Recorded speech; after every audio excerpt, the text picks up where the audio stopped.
church evangelism in the mentoring format. My name is Dr. Bo Rice, and I serve as the Associate Dean of Supervised Ministry and Mentoring Programs here at New Orleans Baptist Theological Seminary. And let me just begin by thanking you for your time and your participation in this semester. We want to always give a word of appreciation to our mentors because you are taking your time and your energy and your talents and pouring them into the next generation of students. At no point, please understand, at no point are you responsible for teaching any content of this course. The professor of record will always be responsible for the education, but you have the opportunity to bring about the equipping and the experience to these students so they can continue to learn, take what they've learned in the classroom and apply it immediately. The professor, remember, is always responsible, whether that be me or someone else. Why does mentoring matter? Well, let me just say that first off, it's following the example of Jesus Christ, and so that should be reason enough. But unfortunately, it has been said that close to 90% of churches have no formal mentoring in their ministry. And so this is different from discipleship. This is an opportunity for you to pour into the next generation of ministers for the gospel. And so you've signed up for this course. You've agreed to serve as a mentor, and we just want to say thank you so much. Let me talk a little bit about responsibilities that you will have. Early in the semester, you'll have to fill out a mentor agreement. Your student will be providing that for you. You will have access to that through your student. And so you'll come up with a mentoring agreement. Also, you'll come up with a covenant and some goals. If this is not your first time in one of our mentoring courses, you will see that the covenant really does not change it. It might. You and the student each semester can change your covenant and your goals if you so choose. But let me encourage you to always keep a copy of that covenant because oftentimes it will remain very similar, remain the same from semester to semester. Also, you'll be responsible for mentor training, and you'll have to fill out a verification form. Many of you might have already completed that training, but just in case, you will need to provide that to the student so we'll know that you've gone through the mentor training.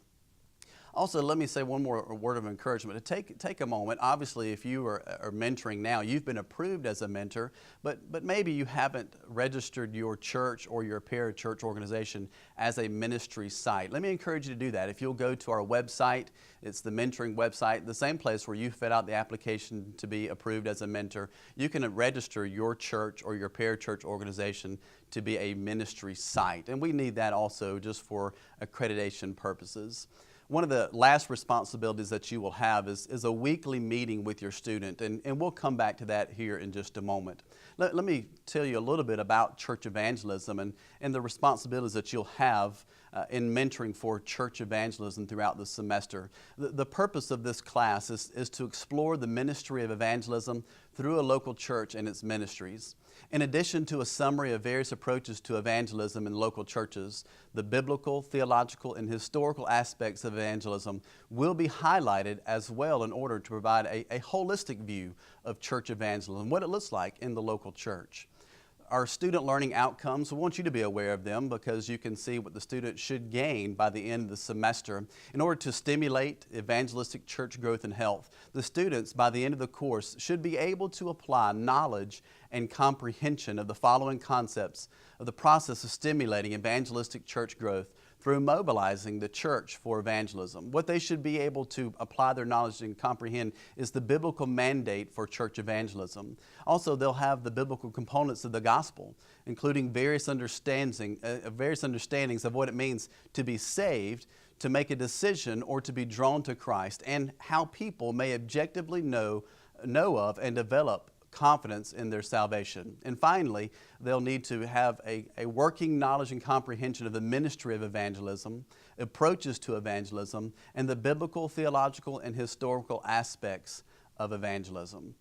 Learning outcomes, just an overview of what we want for our students. We need them to continue to be able to value the following concepts: sharing the gospel with non-Christians. Again, a holistic view in evangelism. They need to be able to apply with the help of various evangelistic tools in order to be able to share the gospel with non-Christians and then train other Christians in the use of the tools. And then finally, to be able to develop an informed, multifaceted evangelistic strategy for a local church. So what are you going to be doing throughout this semester? Again, let me just say that the student will always be bringing the content of the course to you. The very first thing you should receive from your student, beside those verification forms and things, you should receive a copy of the syllabus from the student. We want you to be aware of what the student will be required to do throughout the semester.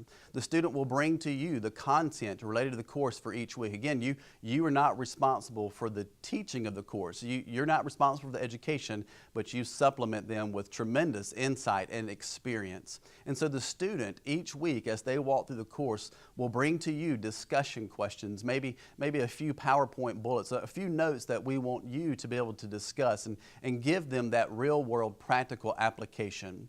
And I've mentioned once before that you will have a weekly meeting with your student. There needs to be a total of 15 hours of meeting with your student throughout the semester. Typically, we ask our mentors to meet with our students weekly, but just in case if something happens and a meeting has to be pushed back, you can always double up. But we prefer that you meet with your student weekly. In that 1 hour meeting a week, what we ask for you to do is in the first 30 minutes to really just to discuss spiritual disciplines. We want you to encourage the student in their prayer life, in their quiet time, in scripture memory. We want you to hold the student accountable for their personal walk with Christ. So the first 30 minutes of your meeting, weekly meeting, you can just drill down on your student and just really pour into them and encourage them to further their spiritual disciplines. But in the second 30 minutes, the last half maybe of the meeting, we want you to really continue the discussion related to the content of the course. Again, I remind you, you're not responsible for that content. The student will bring the content into the meeting with you, but we want you to give them that real-world practical application. So for 30 minutes, we want you to give discussion related to the content of the course that the student's responsible for throughout their week in their online learning. Finally, understand the student will keep weekly reports of the mentor discussions. As you're having these meetings, the student should be responsible for keeping just reports of that meeting. They'll write 2 paragraphs of just a summary of the conversation that they're having with you. They will turn that in at the end of the semester. We have to have that again just to lay aside the content of the course so that we can show for accreditation purposes that you have indeed enriched those learning opportunities. The student will be responsible for working at least 30 hours throughout the semester in their ministry setting. You have the opportunity to guide them as it relates to church evangelism. As they're working in your church or in a local church, you have an opportunity to pour to that student and help them understand what it looks like to develop a strategy of evangelism for the local church. So they have to do that for at least 30 hours throughout the semester, and you have the opportunity to guide them in that. The student will develop one of the major projects of this course. They will develop a comprehensive evangelism strategy for the local church or the ministry context.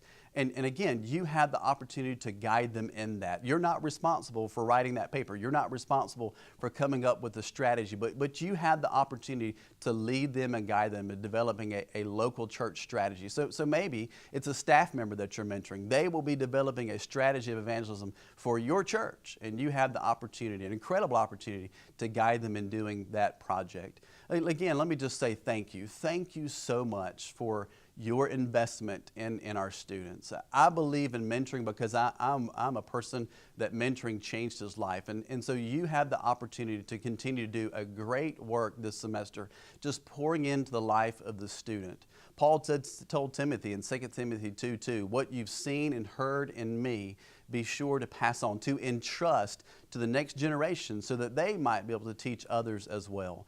In church evangelism, in the mentoring format, you get to lead a student. You get to guide a student. You get to invest in the student so that they might be a part of equipping the local church to reach out to a lost and dying world. Let me say thank you. Let me say thank you again for the opportunity to partner with you as we both entrust into the next generation of ministers. God bless.